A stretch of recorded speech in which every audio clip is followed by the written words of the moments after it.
wabarakatuh. Halo teman-teman sekalian. Perkenalkan, nama saya Ferencini Maulaya Putrandini dengan NIM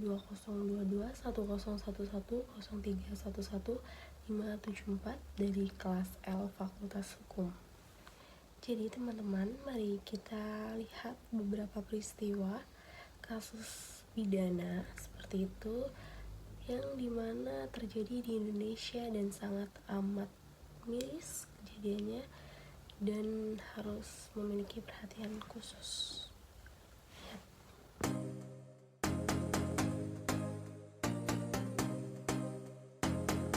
Right. Jadi itu tadi beberapa peristiwa yang diberitakan di media Indonesia dan saya akan membahasnya menjadi satu kesatuan secara menyeluruh. Jadi tadi beberapa peristiwa pidana yang terjadi di beberapa institusi di Indonesia, yaitu adalah pelecehan seksual seorang mahasiswi. Jadi menurut saya, pelecehan seksual terhadap mahasiswi merupakan salah satu kasus yang sangat serius dan memerlukan perhatian khusus dari masyarakat sekitar. Kasus seperti ini melibatkan tindakan yang tidak etis, yang melanggar hak asasi manusia, mencemarkan integritas individu, dan dapat berdampak negatif secara fisik, emosional, dan psikologis terhadap korban. Pelecehan seksual sendiri terhadap mahasiswa dapat terjadi dalam berbagai bentuk, yaitu mulai dari komentar yang tidak pantas, lelucon yang merendahkan, pernyataan yang melecehkan, pelecehan verbal, hingga tindakan fisik yang tidak diinginkan seperti sentuhan, ciuman paksa, atau pemerkosaan. Pihak yang melakukan pelecehan seksual biasanya memiliki posisi kuasa atau kekuatan yang lebih tinggi daripada korban, seperti dosen, staf administrasi, senior, atau rekan sejawat. Faktor ini membuat korban seringkali merasa terjebak dan sulit untuk melaporkan kasus tersebut karena takut akan konsekuensi yang lebih buruk. Pentingnya untuk mencermati faktor-faktor yang menyebabkan pelecehan seksual terhadap mahasiswa yang terjadi. Salah satu faktor yang mempengaruhi adalah ketimpangan kekuasaan atau hierarki yang ada dalam lingkungan akademik.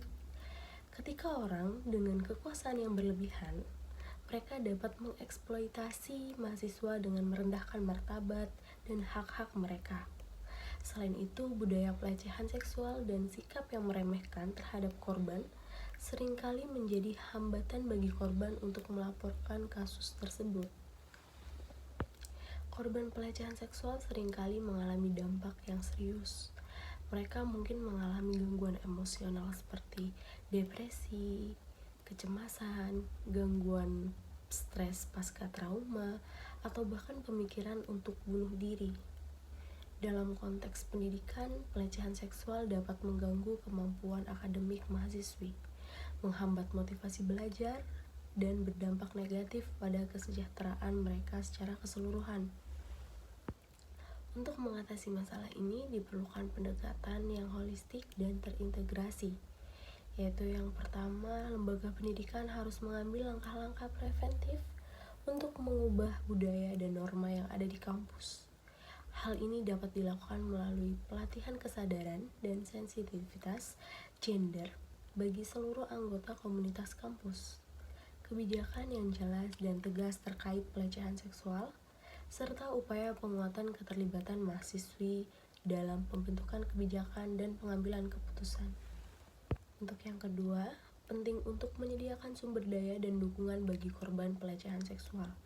Lembaga pendidikan harus memiliki sistem pelaporan yang aman dan rahasia, serta menyediakan akses yang mudah terhadap konseling dan layanan kesehatan mental bagi korban. Korban juga perlu diberikan informasi yang jelas tentang hak-hak mereka, proses hukum yang terlibat, dan pilihan yang tersedia. Yang ketiga, yaitu sistem hukum harus berperan aktif dalam menegakkan keadilan bagi korban pelecehan seksual. Penegakan hukum yang tegas dan adil dapat menjadi penekan yang efektif terhadap pelaku pelecehan seksual.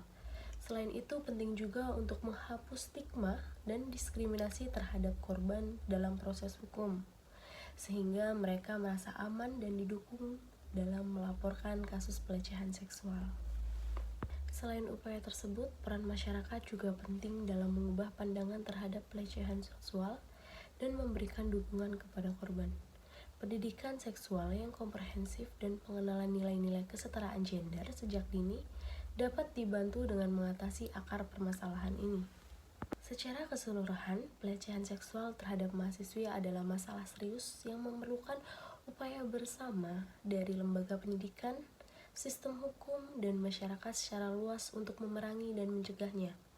Dengan mengubah budaya, memberikan dukungan kepada korban, dan menegakkan keadilan, kita dapat menciptakan lingkungan yang aman dan adil bagi semua mahasiswi atau semua kalangan mahasiswa di Indonesia. Berikut adalah beberapa pasal hukum yang dapat diterapkan dalam kasus pelecehan seksual terhadap mahasiswi di Indonesia. Yaitu yang pertama adalah pasal 281 KUHP. Pasal ini mengatur tentang pencabulan, yaitu tindakan seksual dengan kekerasan atau ancaman kekerasan terhadap orang yang tidak dapat memberikan persetujuan. Jika mahasiswa atau mahasiswi mengalami pencabulan, pelaku dapat dikenai sanksi pidana. Yang kedua yaitu pasal 285 KUHP. Pasal ini mengatur tentang pelecehan seksual, yaitu tindakan yang tidak diinginkan dan melanggar kesusilaan terhadap seseorang dengan memanfaatkan situasi tertentu.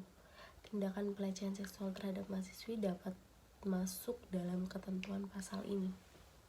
Yang ketiga yaitu pasal 292 KUHP. Pasal ini mengatur tentang persetubuhan dengan ancaman atau kekerasan yang melibatkan hubungan seksual yang tidak diinginkan atau dipaksa terhadap mahasiswi dengan ancaman dan kekerasan.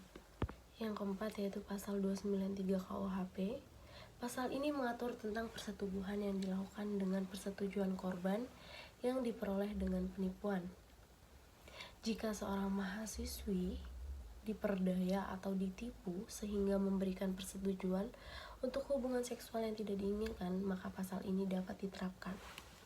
Selain ketentuan pidana tersebut, di Indonesia juga terdapat undang-undang tentang perlindungan perempuan dan anak, yaitu terdapat pada Undang-Undang Nomor 23 Tahun 2004 yang melindungi perempuan dan anak-anak dari segala bentuk kekerasan, termasuk pelecehan seksual. Undang-undang ini memberikan dasar hukum bagi korban untuk melaporkan kasus pelecehan seksual dan mengatur upaya perlindungan, rehabilitasi, dan pemulihan bagi korban. Ada pula Undang-Undang Nomor 39 Tahun 1999 yaitu mengatur tentang hak asasi manusia secara keseluruhan. Penting untuk dicatat bahwa kasus pelecehan seksual merupakan pelanggaran serius dan kompleks yang memerlukan penanganan yang tepat.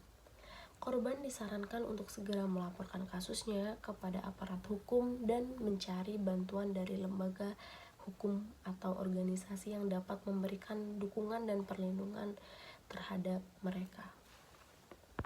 Jadi itu tadi pembahasan dari saya mengenai kasus pidana yaitu pelecehan seksual terhadap mahasiswi di institusi di Indonesia. Jadi penting untuk dicatat bahwasanya kekerasan seksual ini adalah sebuah kejahatan yang dimana ini amat sangat miris sekali. Jadi pentingnya untuk kesadaran kami dan para masyarakat dalam menangani kasus ini. Mungkin sekian yang dapat saya sampaikan. Mohon maaf jika ada salah kata atau salah pengucapan. Saya ucapkan terima kasih. Wassalamualaikum warahmatullahi wabarakatuh.